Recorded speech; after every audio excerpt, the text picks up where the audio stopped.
Hey everybody, and welcome to Inside Quest. We're the power repository for your mind. Our goal is to bring on amazing people who can add another doc to your stock of successful secrets. And if you're looking to cram your utility belt full of useful skills, there's no better guest than the man joining us today. He's a former stage hypnotist who is obsessed with the power of superhero comics. Not afraid to work 18 hours a day in service of his dreams, but still makes time for cartoons. This man had me at hello. A big believer that only action matters, in college he pushed himself to student body president through sheer force of will twice and started building his first company before he'd even graduated. Actions that hinted at the drive that would ultimately make his former company one of the most recognizable names in technology. He holds a BA from UCSB and a JD MBA from Pepperdine, but he'll be the first to tell you that he didn't attend many classes.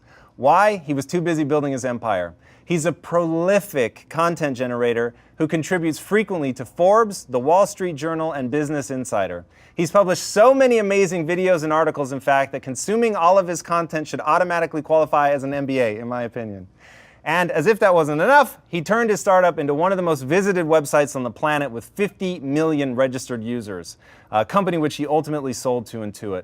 Please help me in welcoming the creator and host of Startups Uncensored, the longest running and most widely attended technology gathering in Southern California, the man the LA Business Journal named one of the most admired CEOs in Los Angeles, the founder and former CEO of Docstoc, Jason Nazar. Thanks. Jason, welcome. Wow. Thank you. For sure, man. It's a pleasure to have you on the show.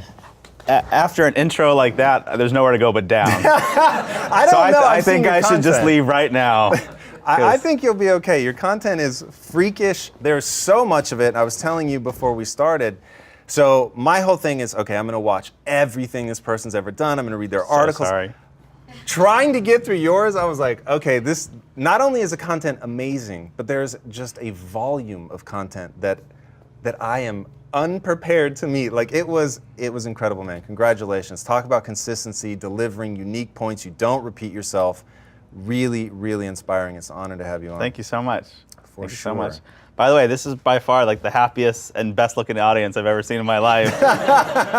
You know, when you walk into your office, they made me do push-ups just to get my, to be more healthy. I didn't even feel fit enough to walk into this office. That's like I needed to go to the gym for a couple hours before I could show up here. The funny thing is we actually don't consider ourselves a health and fitness company. Our goal was to give people like cakes and pies and candies and pizza and all the things that they want to eat and just make it good for them. So hopefully you won't have to do push-ups or sit-ups, because I know I hate doing them. So if we can get you away from that, it would be a pleasure. Yeah.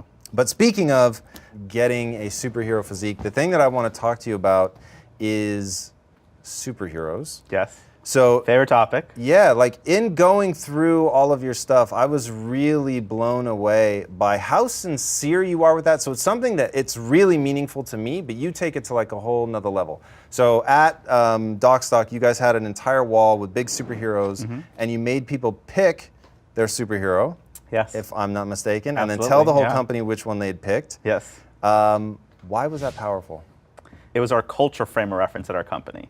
So I had written a blog post many years ago called 10 Lessons Startups Can Learn from Superheroes.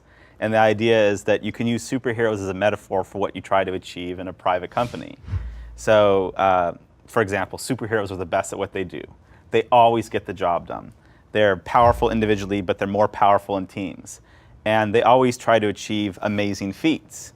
And I just thought that those were really beautiful lessons. And there were more of them, but beautiful lessons for what you should try to do in a private company. Right? If you're going to do something amazing at the biggest level possible.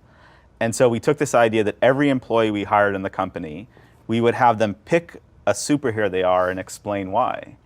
And it was just it was an icebreaker, just an easy way to relate to somebody on a goofy level. But B, it's kind of set the tone that this is a place where we value folks that have special talents, and that we're here together to do something really big and important. And yeah, we had this huge mural in our office of who everybody's superhero was. We actually had street signs all throughout our office in Santa Monica with names of different superheroes, right? So Clark Kent or Professor X, right, or Smallville, whatever it was. Oh, it's really cool. So I know your favorite superhero, at least as publicly stated, and I don't know if it changes over time, but is Superman, yes? I like Superman because it's an immigrant story, right? I think it really embodies the values of the U.S., which is it's a real human immigrant story, right? And that there's an immigrant that comes to our country or our planet and then adopts our culture and wants to look out and protect for people. So talk to me about the immigrant thing. I have a guess as to why that's important to you, but why an immigrant story? Why is that so meaningful to you? As part of an entrepreneurial journey, right? It's this idea, and it's, again, whether you're an entrepreneur or any passion that you have in life, it's that you get to shape your destiny, right? That your story really gets to be what you choose it to be, and that something that doesn't exist in the present can exist in the future. And I would say that's one of the most powerful themes in all of life or business or whatever, is that you get to change your condition. And I think what's so appealing about the immigrant story, the entrepreneur story, is that you start at a certain place and your story is X. But then you change that story, right? So, my dad came to this country in the 1950s, like Persian Jewish guy, came here with almost no money. And he built a really successful life. And, I'm the youngest of 4 kids and provided for all of us. And he changed his story. And I think it's that idea that you can build a better life for yourself, that wherever you start in life, you can change that condition, that you can make your life what you want it to be, and not just for your own gain, but to help and inspire other people is really powerful. There's so many powerful things in what you just said. I want to try and break them down and go one by one. So you were student body president twice at both universities that you went to. Compared to creating one of the largest websites on the planet or writing for Forbes magazine, like it doesn't seem like it would make the list, but talk to us about truly the superhuman feat that you did to get elected.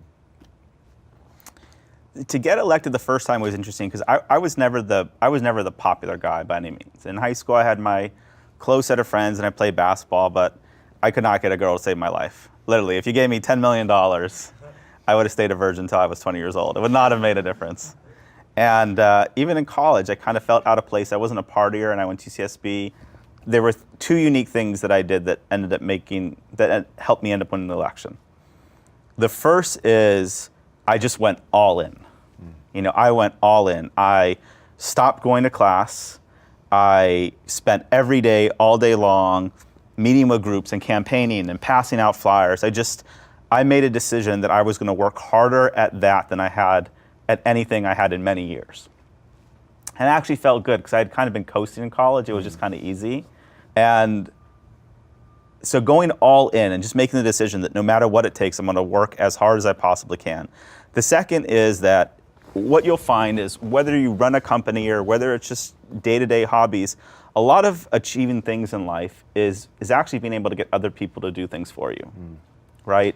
If you look at some of the most successful people, they actually don't have any hard specific skills. It's not like they do any one thing so amazingly. If you look at what a producer in a movie does, the producer doesn't have the skills to act, they don't direct, they don't edit, they can't do the sound, but they just bring everybody together. And what they have people skills. And I think what's really unfortunate is in our educational system is we don't teach more of soft skills of just how to interact with people, how to be persuasive, how to be charismatic, how to negotiate. And it would sound so weird, right? Could you imagine a high school class on persuasion or charisma? It would seem so weird.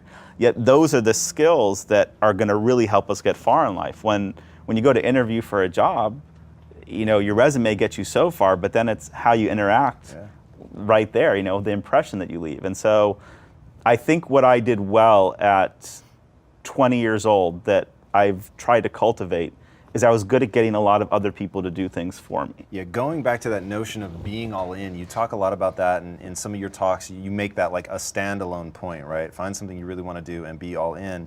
And you said, you have a great quote here, "The only variable you can really control in life is your work ethic. All effort is the same. It takes the same effort to plan a party as it does to change the world." I've put 2 quotes together, but thematically they really feel right to me.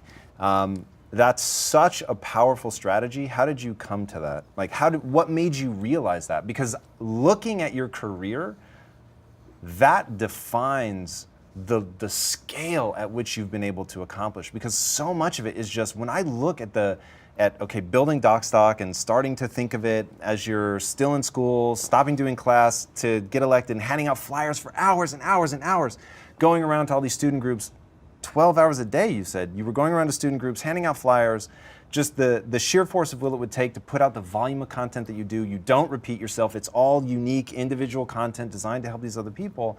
How did you come to that, like, to embody it so profoundly? One of the things I really sincerely believe is this idea that all effort is equal. And so if we go outside right now and start a lemonade stand, and we spend 10 hours a day setting up that lemonade stand, it's the same effort, it's the same energy of output that it's going to take to build $1 billion business, or to create a charity that helps feed millions of people, or to invent some process or drug that could save thousands of lives. It's a different skill set, it's a different expertise. But I think sometimes people look at folks that have accomplished a lot in life, and it just seems like, wow, there's such a divide. But what you realize is, in many cases, what that person did is they just applied their effort towards something that could have had a larger gain if it works. And so if you're going to start a business, instead of thinking small, think as big as possible to start, because the effort's going to be the same, right? When I started Docstoc, I got in the office every day at 10, and I left usually at 2 or 3 a.m. And I did that for a year straight. I slept most of the days on Saturdays, and then on Sundays I worked a half day. And it was out of whack, and it was crazy, and I was 27 and I wasn't married, so I had the opportunity to do it. But I made a decision that I was never going to look back and say I could have given it more. Like, there were so many things that could already go wrong. Like, I could be making wrong decisions, the market could be tough, people may not like the product, but I was never going to look back and say, well, this failed because we just didn't work hard enough. And I think with time and experience, you learn how to work smarter and maybe more balanced. But I still have that philosophy that if you accept that somebody can work harder than you, then you just haven't committed enough to winning. Wow, that's awesome. I love that. You've written a really powerful article, The 20 Things 20-Year-Olds Don't Get. Yeah. Really great article. I know it went all over the internet. There seems to truly be a generational gap. But one thing that I find fascinating about you is that you look at the differences in people through, I'm sort of conflating a few things that you've said, but I hope you'll agree that they make sense together. That the generational gap is in part essentially from a Darwinian evolutionary perspective, almost like, do you know epigenetics? A little, not much. Okay, so genetics says that there's a code, and that's just how your life is going to be. It's basically foretold, right? So if you have markers for cancer, you're going to get cancer, and that's just going to be that. Epigenetics says that's just predisposition. How you live your life has way more influence over how those genes are expressed than just the fact that you have those genes. Yeah. I find that the same is true of personality. So I use epigenetics in personality just because no one's come up with a word that I know of for that, other than maybe evolutionary psychology, but that doesn't really get at the generational divide. Talk to me about the difference between your worldview and your father's worldview, because it is utterly fascinating. So there's a piece I wrote and a talk I did called Owners versus CEOs, right? So the lessons I learned from my dad versus lessons I learned from VCs. And so, for example, owners, people that own their own business and are usually businesses of one, the kind of mantras that they think about is like, you have to take care of everything. You have to watch every penny. Whereas CEOs and folks that are growing to scale companies, the biggest advice I ever got from early on was, your job as a CEO is actually to do nothing. Which sounds kind of crazy, but what the person was telling me was, if you're responsible for any functional area in your product, in your company, product, marketing, sales, then you're the bottleneck, right? So you've got to be the chief cheerleader, you've got to be the chief recruiter, you've got to be the chief fundraiser, but the actual functional details you got to leave to other people, which is such a different philosophy from how an owner thinks. And to the point of what you were saying is, I found that both paradigms have value, and you just need to know when to pick and choose how to be which one. There's a really cool quote one of my best friends told me when I was young. I think he came up with it. He's a very prophetic guy. And he said, we were like 19 years old, and he said, you can do anything you want in life, Jason, as long as you're willing to deal with the consequences of those decisions. And if you think about it, it's just like one of the most powerful things I ever heard, because I think a lot of times in life we feel like, well, I could never have that experience. I could never do that. Or you have like some secret hope and desire of something that you want to do in life that you hold on to, right? Like if I were just to ask you, I mean, you're probably living it, but even for you, like just very quietly, like what's something secretly that you've always wished in life that you could do, but that you're just really scared to do, right? Whatever it is. But like, what's the most exciting thing you can imagine doing in life that you're just kind of scared to do? I'm going to give you a real answer, just please. so that we can root it. I actually move towards the things that scare the shit out of me. So I would be lying if I said I had a big dream that I'm not chasing out of fear. So this show, for instance, people look at it and think that, oh, I must be really comfortable in front of people. I must be comfortable in front of the camera, when in fact it is because I didn't want to be in front of the camera, because I wanted to hide in the background. I knew that it was just for that reason, like I had to do it. My thing is people should throw themselves into emotional danger, like out and out emotional danger, whatever you've got going on in your life, because my hypothesis goes like this. Maybe it's dumb to move so aggressively towards your fears as I do, maybe. But I know there's nothing in my life that's a result because I'm afraid of trying. Yeah. And the idea that I wouldn't try something or wouldn't do it because it's scary or hard, or that you let one of those days go to waste, that feels like the biggest shame to me. You know, so this idea that you can do anything in life as long as you're willing to deal with the consequences of the decision is actually really powerful. The anxiety and the worry about them are often much worse than when you're actually just in it, right? So as a business owner, you always worry about like, what if things go wrong? Right. You know, you spend a lot of your headspace just planning and thinking for, well, what if this doesn't work out? What if I can't make payroll? What if I got to let people go? What if, you know, the folks on my team think less of me? What if the business isn't going to grow as fast as it does before? And you put this mental energy towards it. Yet, those things invariably happen anyway. And then you're in it and you realize, oh, now that I'm in it, it's actually easier to deal with it. Like when you're just in the shit, when you're in the trench, you don't have the option to worry about what's going to happen next. You just kind of have to put your head down and push through it. Right. Slightly different variation on what you were just saying, but you have a quote, sometimes you think too much. And that's a big problem that holds a lot of entrepreneurs back, because they get themselves in the psychological conundrum of being afraid of whatever it is that they're about to do, so they don't act, or they think they don't have something that they need. Your belief in yourself has to supersede a situation. So, right, there's the quote that you hear all like people, skeptics say, which is, I'll believe it when I see it. I flip that quote around, which is, you'll see it when you believe it. You know, and the idea is that you sometimes have to have faith in yourself in life and see a situation when there's no external proof for it, when there's no validation, and your own belief has to supersede the fact that there's no outside variables or indication that you can have something or do something.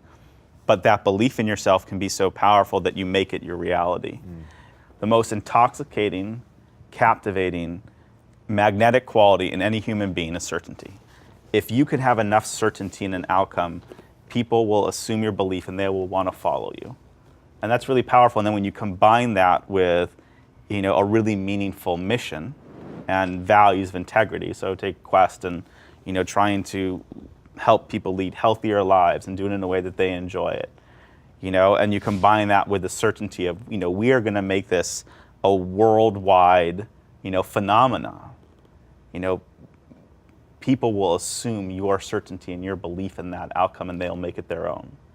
And that's what's really powerful, and that's what's really special. I love that. And when I first came across it, doing the research on you, I can see in you a person who codifies their experience. And then you talk really interestingly about evolution, the evolution of persuade, or evolution of psychology, which allows you to tap into some of these persuasive moments. So that's one that's incredibly powerful. What are some other, and by that one I mean that projecting confidence, and I think people are drawn to that massively. What are some other elements that you can use to be more persuasive? So a couple that stand out as maybe counterintuitive, right? The most persuasive person in any situation is not the person with the most power. It's the person with the most flexibility. So even if you're the person that has the power and control, let's say you have more money, you're the employer, right? It's the person that's willing to try the most different set of behaviors that often achieves their outcome. Like I was watching this video of Bruce Lee, it's just incredible. And he talks about his fighting style to be like water, that water is formless, but it forms the shape of anything that's around. So it's like the most powerful element, because no matter, like you can take the rock that breaks the water, but the water will just form around it and break it down over time. So that's one for persuasion. Obviously, definitely the idea of certainty. Another kind of interesting trick is the idea of, you talked about this evolutionary premise behind it, the principle of reciprocity. There's a great book by Robert Cialdini about this, but when I do something for you, you actually feel really compelled to do something back for me. And that's often why you'll see, like, when Hare Krishnas are asking for a donation, they'll give you a flower. Like, it is scientifically proven that if you accept that flower, like the odds that you're going to give that person $1 go up by like 5 to 10x. And by doing gestures for people in advance, without necessarily expecting anything back immediately, you can leverage that disproportionately to your favor. So the best example I can give you is I would do these dinners at Docstoc, where I would host a dinner for about 15 different business people. A lot of times I wouldn't even pay for it. I would get a lawyer or an accounting firm to pay for this dinner. And so let's say I wanted to do a deal with you, right? And you don't know me very well. You know, it'd be hard to get on your radar, or you wouldn't be paying attention to it or whatever, right? And I invite you to this dinner that I don't pay for, I put some time into. But there's just this context, and we break bread and and you have a good time and you meet some other cool people. And now, because I've done this little gesture for you, right? This little gesture that really didn't take much time or money on my side, when I call you and I say, hey, you know, I was thinking about this deal we could do together, you're going to now disproportionately go out of your way to see about making something happen, right? And so one of the most powerful traits of persuasion is to do little gestures for other people, and then you can actually disproportionately get a return back in your favor. So that's another, right, really big one. Right. I wanted him to talk about this for one very clear reason. He thinks about these concepts as executable programs, we'll call it, right? So if the brain is hardware, and the way that you think is software, and you can get these updates, these additional nuggets, software programs that you can run, he's conceptualizing this stuff and bringing it in, and then he executes on it on a business level. He obviously doesn't have time to go into the details of everything now, but I hope you were listening to the few nuggets that he just threw out. I'll give you, I remember the example. Yeah, and you're right. I think of this as kind of like life hacking. I would definitely recommend reading the book, How to Win Friends and Influence People. And it seems antiquated at first, and it can seem a little campy. I will, like, the single biggest thing that you can do to immediately give people a good impression of you is to get in the habit of constantly complimenting. And you can do this in a way where you're not a sycophant, right? You just have to be honest where you say something that you mean. And since I got to the office, I probably gave like a dozen compliments, like to one of your producers, oh, I like your glasses, right? Or, oh, you're doing a really good job with the show, or, oh, this is a really great set, or, oh, I really like your office. And people don't even think about it, but you just instantly have a good feeling about that person. And the other thing is to flip the script on what you're going to give the compliment for. So you take the really attractive person who's used to getting compliments for being attractive, and you compliment them on their witty personality. Right? Or you take the person that may not get as many physical compliments, and you say, hey, I really like the way you look today, this outfit, da da da da.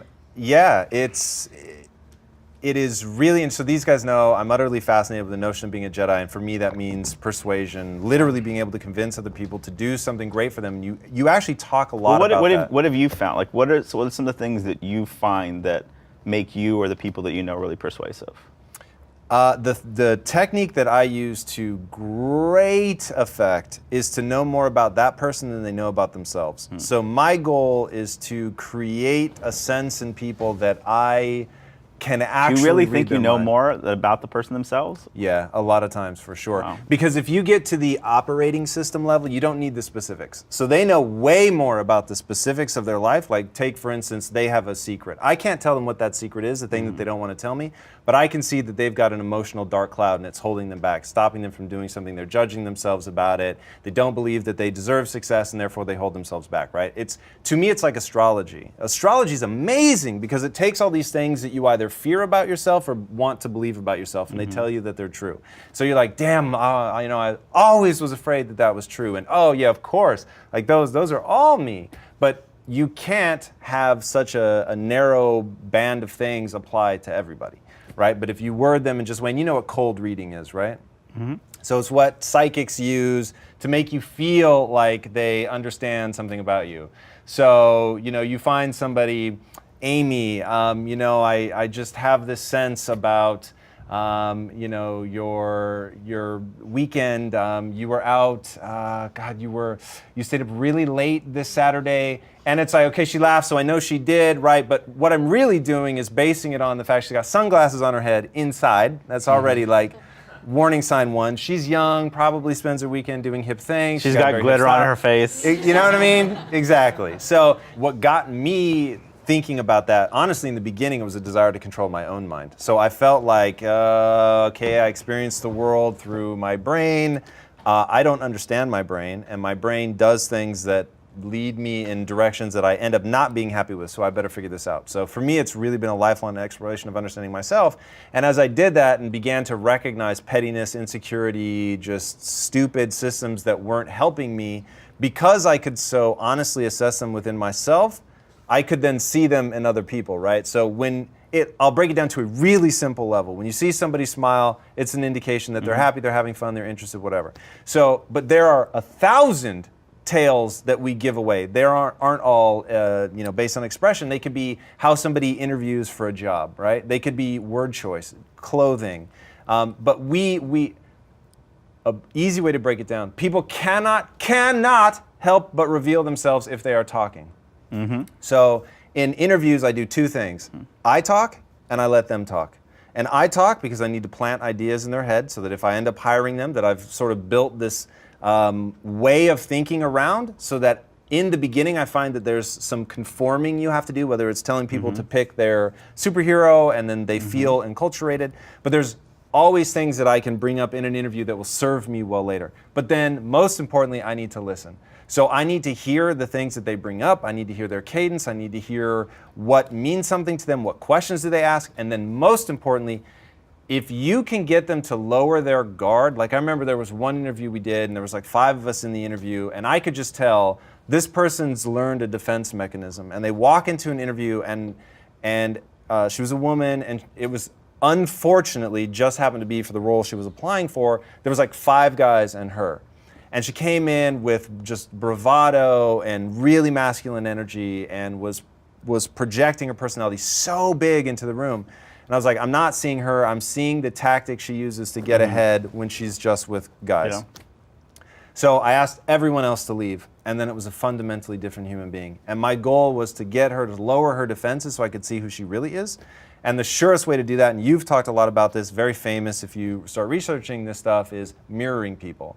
Right? So if I'm having a conversation with somebody and I see them folding their arms, then I may fold my arms. So we're matching and mirroring, right? We're going back and forth. And you just create this, you get in sync with the person. And then you can sort of take them where you want them to go, which gets very, very interesting. So one thing that I try to do is reveal myself, right, as quickly as possible. And if you guys interviewed with me, you know that that's technique number one. I'm just myself. So I say the things you wouldn't expect. I act in a way that people wouldn't expect, in the hope, because it's all authentic, in the hope that they will then lower their guard and we can see who they really are. But to me, like when you were talking about persuasion, I was like, this is a guy who gets like the most fundamental building block of business success. And there's really two things I think that you bring to a group like this or people watching at home that either want to be the best at what they do or they want to be an entrepreneur, is that the fundamental building block of understanding other people so that you can be persuasive. And look up his talks on that. They are phenomenal and worth every second of your time. And then the notion of the things within your own personality that you can control. And those two together, to me, are that's the fundamental building block. And going back to the things in my personality that I've intentionally changed through understanding the brain, through learning about persuasion. What's the biggest thing in your personality you've intentionally changed? Like, what's the single biggest thing you feel like you've changed? To believe that I can do anything I set my mind to. That for me was a game changer. Now, in that there's like all these subgroups of subtleties, and I'll run through a couple really quickly. That failing at something did not mean I was a failure. That just because I was dumb today didn't mean I had to be dumb tomorrow. And Carol Dweck sums up that, I didn't have the words for it at the time, unfortunately, but what she calls a fixed mindset versus a growth mindset.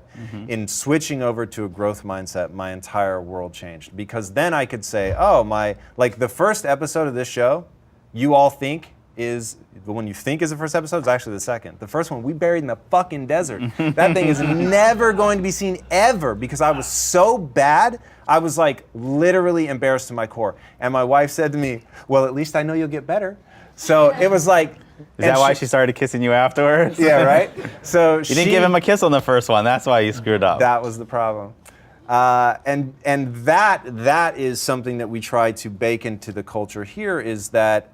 And I intentionally, it's getting harder now, and if I'm really honest, I have to admit, I make sure other people read resumes now. I still don't, somewhat because of the mythology of me spending so many years saying I don't read resumes.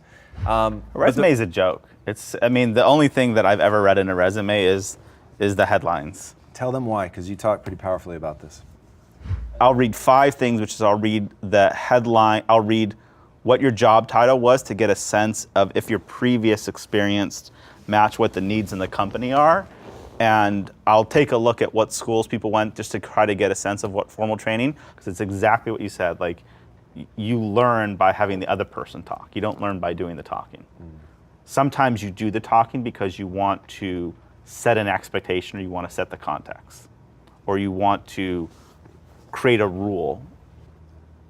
But if you want to get to things in life, learn how to talk to people about them. And if you can do that, so for example, in an interview, if you just get in a habit of talking a little bit less and asking a little bit more questions, what you will find is that the person doing the hiring is going to give you a color by number roadmap of what they want to hear to get the job.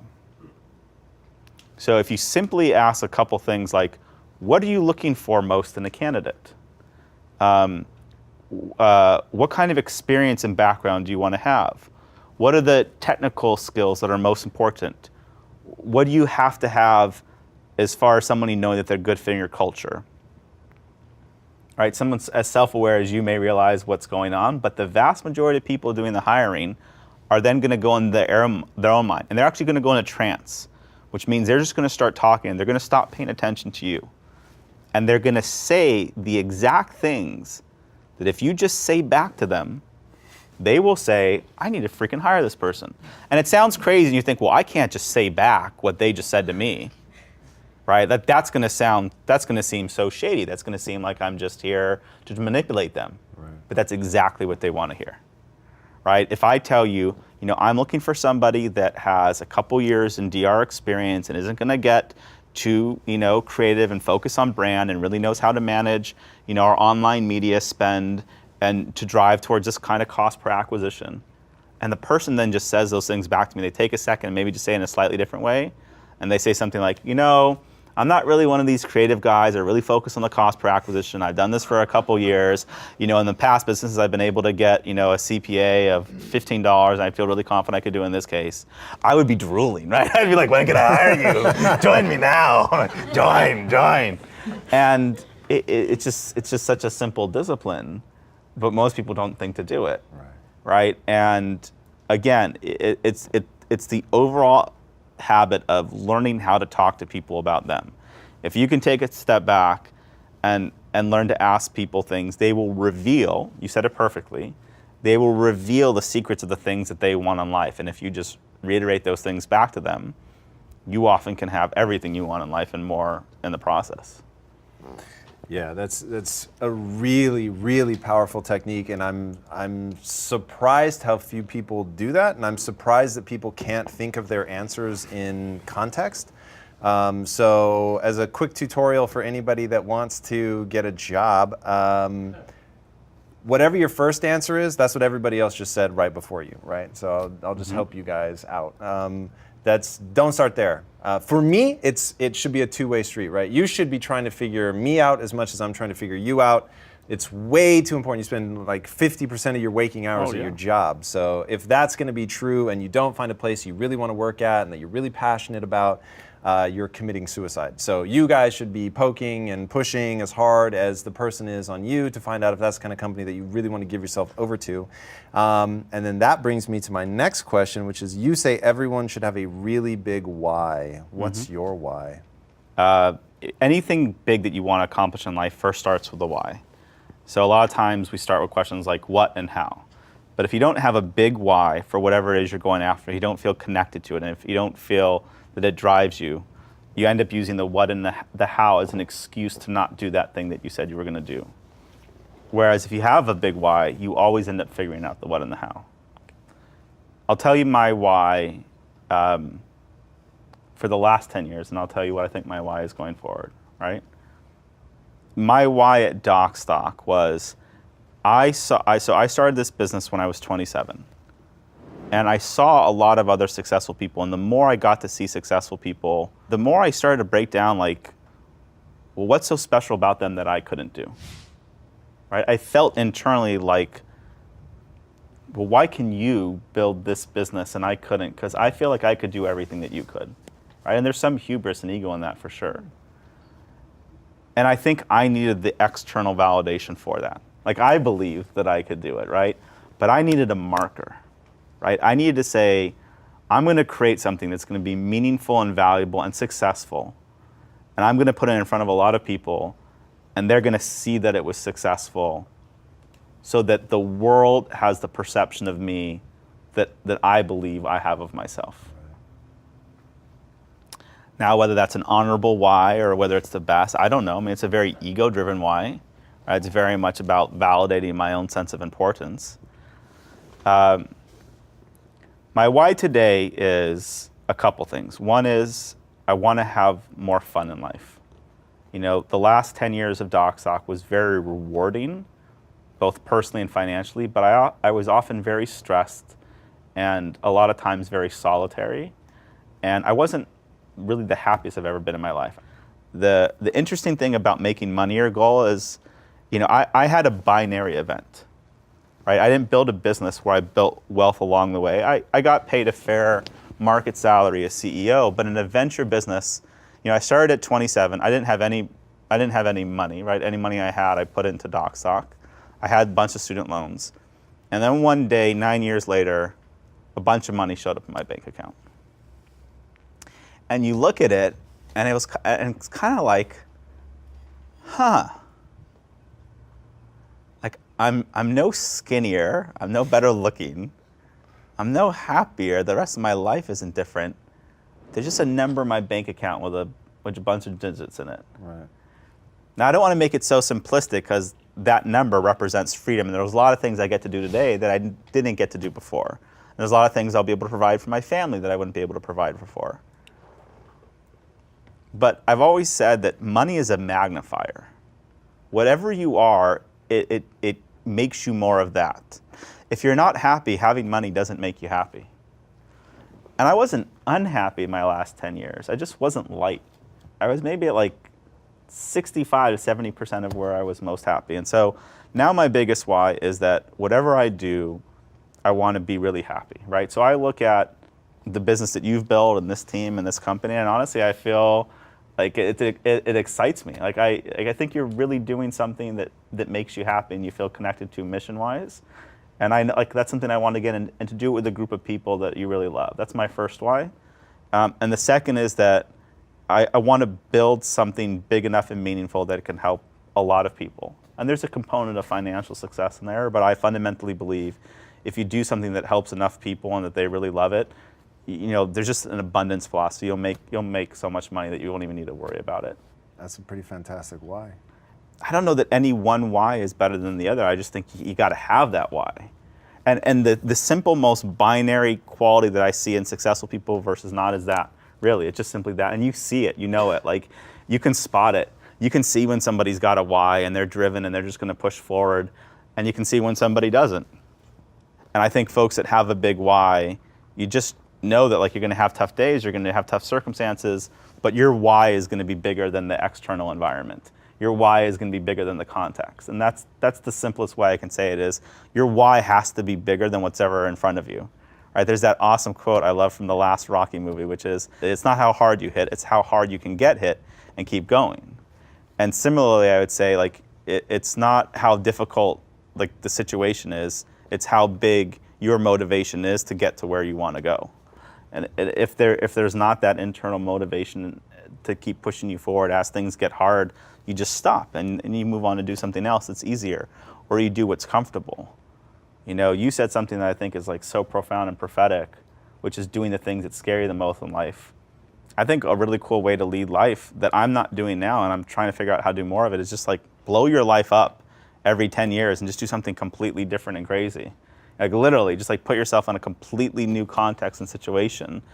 And I'm not saying like go destroy your relationship to your family, but just like everything that you know how to do that's comfortable and easy and predictable, stop doing those things and start doing a new set of behaviors that are challenging, difficult, and scary. And to your point, if you just kind of habitually do that in life, you're probably going to find a lot of success eventually. You definitely won't be bored, and you'll probably have a more rich and rewarding life than the vast majority of us, right? Yeah, that is utterly fascinating. And with that, Jason, I will thank you so much for coming on the show. Thanks for having me. Absolutely Thanks, incredible. everybody. Thank you. Guys, do yourselves a favor. Go to YouTube right now. Drop this man's name in. You will be rewarded with a treasure trove of brilliant content. It is amazing. It is so focused on the how. For me, it was an ongoing business education just to watch the stuff. It's incredible. It's no BS. He gets to the point. He gives you very, very usable information. So Jason Nazar is the man. You're going to want to check him out. Jason, where other than YouTube can they find you? Forbes, Wall Street Journal, Business Insider. You can show up at my house. I live by Century City. Just knock on the door.